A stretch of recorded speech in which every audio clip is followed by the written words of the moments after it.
السلام علیکم friends and welcome to my YouTube channel 10 in world. کاش میں سانسیں بھی خرید سکتا۔ دوستو یہ واقعہ ہے 25 اکتوبر 2020 کا، جب ڈاکٹر نے مریض کا بازو سیدھا کیا اور مایوسی سے سر ہلاتے ہوئے کہا کہ ہم اب کچھ نہیں کر سکتے۔ بیٹے نے آہستہ آواز میں پوچھا، کیا کوئی چانس نہیں؟ ڈاکٹر نے جواب دیا، سر اب نہیں، ہمیں وینٹیلیٹر بند کرنا ہوگا۔ بیٹے نے سر نیچے کیا اور آہستہ آہستہ چلتے ہوئے کمرے سے باہر چلا گیا۔ مریض مئی 2014 سے کومے میں تھا۔ مریض کی کہانی 1940 سے شروع ہوئی تھی۔ اس کے والد نے جنوبی کوریا کے ایک شہر میں ایک چھوٹی سی کمپنی بنائی اور کوریائی زبان میں 3 ستاروں کو سامسنگ کہتے ہیں۔ قدیم روایات کے مطابق اکٹھے طلوع ہونے والے یہ 3 ستارے کبھی غروب نہیں ہوتے تھے۔ والد لی بیونگ چل نے خوش شگونی کے لیے کمپنی کا نام سامسنگ رکھ دیا۔ یہ لوگ شروع میں فروٹ ایکسپورٹ کیا کرتے، جبکہ دوسری جنگ عظیم کے بعد انہوں نے تعمیر نو کا کام شروع کر دیا۔ جب انہوں نے یہ کام شروع کیا تو سامسنگ خوراک سے کنسٹرکشن کی کمپنی کی صورت میں تبدیل ہو گئی اور اس نے دھڑا دھڑ عمارتیں، پل اور سڑکیں بنانا شروع کر دیں۔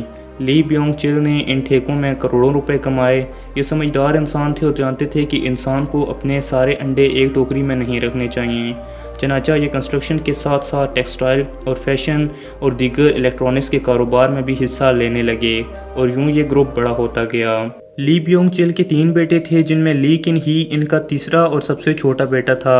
یہ ایک انذہین لڑکا تھا جس کا پڑھائی کے اندر بالکل دل نہیں لگتا، لیکن والد ہر حال میں انہیں پڑھانا چاہتے تھے، لہٰذا لی کن ہی نے ایک یونیورسٹی سے اکنامکس کی ڈگری لی اور بزنس کی اعلیٰ تعلیم کے لیے واشنگٹن یونیورسٹی امریکہ میں چلے گئے، لیکن یہاں پر انہیں بری طرح سے ناکامی کا سامنا ہوا اور یہ اپنی ڈگری پوری نہ کر سکے، لہٰذا ناکامی کی حالت میں انہیں واپس آنا پڑا۔ واپس آئے تو والد نے انہیں ٹریڈنگ کے کام پر لگا دیا، لیکن والد ان کی اس حالت سے کافی پریشان تھے اور وہ یہی سمجھتے تھے کہ ان کا یہ بیٹا کبھی بھی کامیاب نہیں ہو سکتا۔ لی اپنے بیٹے کو سمجھانے کی ہر ممکن کوشش کیا کرتے، لیکن انہیں ہمیشہ ناکامی ہوتی۔ انہیں ڈر تھا کہ ان کا یہ بیٹا کمپنی کو ڈبو دے گا۔ آخرکار 1987 کے اندر جب لی کے والد کا انتقال ہو گیا تو اسے مجبوراً یہ کمپنی سنبھالنا پڑی۔ اس وقت یہ کمپنی 34 مختلف شعبوں پر کام کر رہی تھی۔ لی کے لیے اگلے 5 سال بہت مشکل تھے، کیونکہ وہ ایک سے دوسرے دفتر اور دوسرے سے تیسرے دفتر کی طرف دوڑتے رہتے۔ یہاں تک کہ 1993 آ گیا تو انہیں اچانک محسوس ہوا کہ ہم بہت زیادہ مصنوعات بنا رہے ہیں، جس کی وجہ سے ہم کوالٹی میں مار کھا رہے ہیں، جبکہ ہمارے حریف صرف ایک کام کرتے ہیں اور ان کی مصنوعات کی کوالٹی سامسنگ سے بہت بہتر ہے۔ لی کو محسوس ہوا کہ اگر ہم اپنے حریفوں کو کوالٹی میں مار نہ دیں تو ہم بہت پیچھے رہ جائیں گے۔ چنانچہ ایک دن انہوں نے اپنے تمام ایگزیکٹو آفیسرز کو جمع کیا اور ان سے کہا کہ آج ہم اپنی بیوی بچوں کے علاوہ سب کچھ بدل رہے ہیں۔ تم لوگ نقصان کی پرواہ نہ کرو، ہم اگر فٹ پاتھ پر بھی آ جائیں تو کوئی مسئلہ نہیں، بس آپ صرف اور صرف کوالٹی پر توجہ دیں۔ یہ ایک میجر چینج تھا جس کی وجہ سے ایگزیکٹو آفیسر بہت زیادہ حیران اور پریشان ہوئے۔ وہ ہر قسم کا نقصان برداشت نہیں کر سکتے تھے، لیکن دوسری طرف سے لی ہر قسم کا نقصان برداشت کرنے کے لیے تیار تھے۔ آخرکار ایگزیکٹوز نے ہار مان لی اور تعداد کے بجائے معیار پر چلے گئے۔ سال کے شروع میں بہت ہی مشکلات آئیں، کمپنی کے گودام کباڑ خانے میں بدل گئے، مارکیٹ میں سامسنگ کا انبار لگ گیا، لوگ اس کے سائن بورڈ کے قریب سے بھی گزرنا پسند نہیں کرتے تھے، ڈسٹریبیوٹرز تک بھاگ گئے مگر یہ پیچھے نہ ہٹے۔ 1995 میں ایک طرف کمپنی کا بیڑا غرق ہو گیا تو دوسری طرف لی کن پر جنوبی کوریا کے صدر رو تائے وو کو $30 ملین رشوت دینے کا الزام لگ گیا۔ یہ تفتیش، انکوائریاں اور عدالتی مقدمات کا سامنا بھی کرنے لگے۔ وہ دور مشکل دور تھا مگر اس دور نے انہیں پگھلا کر کندن بنا دیا۔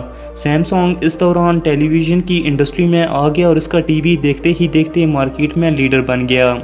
یہ چند ماہ میں پیداوار، معیار اور فروخت میں سونی کو بہت پیچھے چھوڑ گیا۔ کمپنی 2006 میں اعلیٰ معیار کی گارنٹی کارڈ بن گئی۔ یہ ہر گھر تک پہنچ گئی۔ لی کن نے 1998 کے اندر ہی اسمارٹ فونز کا یونٹ بھی لگا لیا تھا اور یہ یونٹ گیلیکسی کہلاتا تھا۔ گیلیکسی مارکیٹ میں آیا اور اس نے کشتے کے پشتے لگا دیے۔ یہ بھی دیکھتے ہی دیکھتے عالمی برانڈ بن گیا، جس کے بعد سامسنگ $350 بلین کی کمپنی بن گئی۔ 2014 میں اس کمپنی کا مالک یعنی لی دنیا کے 100 بااثر ترین لوگوں میں شمار ہونے لگا۔ یہ کوریا کا امیر ترین شخص بن گیا اور یہ اسٹیٹ سے بھی امیر ہو گیا۔ لیکن ہی کی کامیابی کی اصل وجہ اور اس کا پہلا ستون ٹیکنالوجی تھی۔ سیمسنگ کا R&D بہت مضبوط تھا۔ اس نے اہل ترین سافٹ ویئر انجینئرز اور ہارڈ ویئر انجینئرز کو ہائر کر لیا، جس کی وجہ سے یہ گروپ پچھلے 10 برسوں کی نسبت آج مارکیٹ کو لیڈ کر رہا ہے۔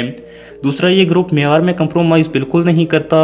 آپ ان کی کوئی بھی پروڈکٹ اٹھا کر دیکھ لیں، پیکنگ سے لے کر سائز تک آپ کو سب کچھ معیار کے مطابق ملے گا اور یقیناً یہ آپ کو حیران کر دے گا۔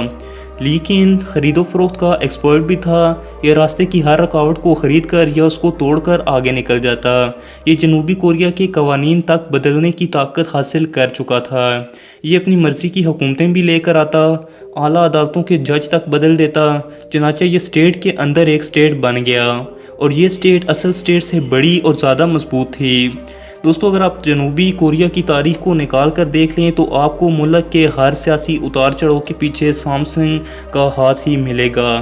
یہ درجنوں مرتبہ انکوائریوں، تفتیشوں اور مقدمات کا ہدف بنا۔ اس پر صدر کو رشوت دینے سے لے کر دیگر کئی چھوٹے بڑے مقدمات تک میں شامل کیا گیا۔ مختلف قسم کے کیسز میں اسے سزا کا مستحق بھی ٹھہرایا گیا، لیکن اس کے باوجود اسے پریکٹیکلی سزا نہ دی جا سکی کیونکہ یہ عدالتوں کو خرید لیتا تھا۔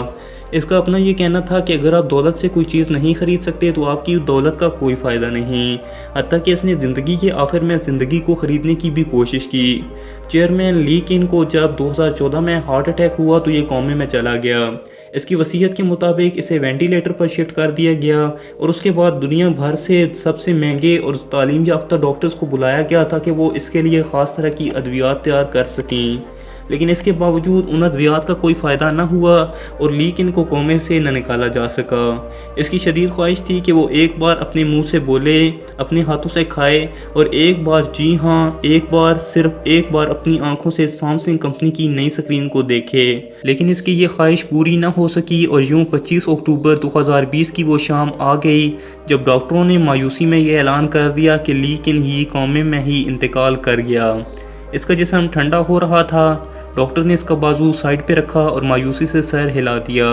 سامسنگ کمپنی کا مالک مر چکا تھا، مگر مرنے کے باوجود اس کے اکاؤنٹ میں $20 بلین تھے اور یہ $350 بلین کی کمپنی کا مالک تھا، مگر $350 بلین کی کمپنی اور $20 بلین کے اکاؤنٹ موت کا مقابلہ نہ کر سکے۔ یہ مسافر 6 سال کی طویل نیند کے بعد اپنے اگلے سفر پر روانہ ہو گیا۔ لیکن ہی کی موت نے ایک بار پھر ثابت کر دیا کہ انسان دنیا میں دولت کے ذریعے سب کچھ خرید سکتا ہے لیکن زندگی نہیں۔ پوری زندگی تو کیا، انسان دولت سے ایک اضافی سانس بھی نہیں خرید سکتا۔ اس کے پاس قدرت کے سامنے ہارنے کے سوا کوئی چارہ نہیں ہوتا۔ کہتے ہیں کہ انسان اگر زندگی خرید سکتا تو آج بھی نمرود اور فرعون کی خدائی میں ہم لوگ سانسیں لے رہے ہوتے۔ موت ہی وہ امر چیز ہے جس کے ذریعے اللہ تعالیٰ لیکن جیسے کئی لوگوں کو یہ پیغام دیتا ہے کہ جاؤ، جتنا بھاگ سکتے ہو بھاگ لو، لیکن تم کو آخر میرے پاس ہی آنا ہے۔ میں تمہیں کائنات کے کسی بھی کونے میں چھپنے نہیں دوں گا، اور یہ نہیں چھپنے دیتا ہے۔ تاریخ انسانی خداؤں کا قبرستان ہے۔ آپ کسی دن تاریخ کے قبرستان میں جھانک کر دیکھیں، آپ کو ہر قبر پر کوئی نہ کوئی شخص ایسا لیٹا ہوا ملے گا جو خود کو ناگزیر سمجھتا تھا، لیکن پھر کیا ہوا، آخرکار سب کو موت نے ڈبو دیا۔ اللہ تعالیٰ سے دعا ہے کہ وہ ہمارا خاتمہ ایمان پر کرے، آمین۔ تو مختصراً دوستو، یہ تھی میری آج کی مختصر اور معلوماتی ویڈیو۔ امید کرتا ہوں آپ لوگوں کو یہ ویڈیو پسند آئی ہوگی۔ اگر پسند آئی ہے تو اسکرین پر دکھائے گئے طریقہ کار کے مطابق اس ویڈیو کو لائک کر دیں، میرے چینل کو سبسکرائب کر دیں اور ساتھ ہی بیل آئیکن کو پریس کر دیں تاکہ آپ کو ایسی مزید معلوماتی ویڈیو سب سے پہلے اور بآسانی مل سکیں۔